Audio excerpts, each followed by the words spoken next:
This is my Precalculus course. Today you're going to take the second half of the final test. In the previous class we did a practice test together and I gave you a practice test for homework. Don't take this test unless you've finished those practice tests. As I've said before, those tests are the absolute minimum that you need to prepare for this exam. If you take this exam and you fail it, then that means that all the work that I put into writing the exam will be for nothing. This is the most important test, this final test, because it's cumulative. It's your chance to demonstrate that you know the material in this course. Now, as I've said before, I don't really care how long it takes you to finish my tests.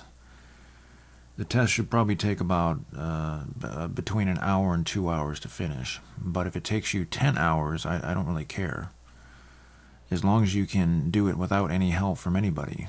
So you need to clear off your desk and make sure that you do this from memory. No internet, no textbook, no notes, no help from anybody. So as usual, the test is worth 100 points. And I just want to mention for number 25, you don't have to put any restrictions on the original function. So you're trying to find the inverse function or the equation of the inverse function. You don't have to put any restrictions on the original function, but you do have to put restrictions on the inverse function. That's a little different from the problems that we did on the practice test, but we did many of these problems in my classwork. So if you want to get a really good score on the test, then you need to go back and study all the work that we did, not just the practice test. So that said, let's take pictures of the test. So here's screenshot number 1 and screenshot number 2. And screenshot number 3 and number 4 and number 5 and 6 and 7, 8, 9, and 10. Now, if I think I may have forgotten to mention, you do need a graphing calculator. If I mentioned that, I don't remember. And be sure that your calculator is in the right mode. So you may have to switch between polar and function mode, and you may have to switch between radian units for your angles and degree units. So be sure to do that. So go ahead and take the test. Pause the video, and when you're done with the test, start the video at this point, and we'll talk about how to score your test. So I'll see you when you come back. Okay, we're back. So you should be done with the test at this point. Don't look at the answers until you're done with the test. There's no point in taking the test if you're going to just look at the answers without finishing. So here's the answers. Screenshot number 1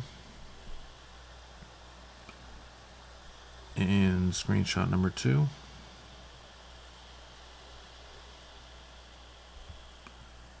and number 3. So those are the answers. And let's talk about how to score your test.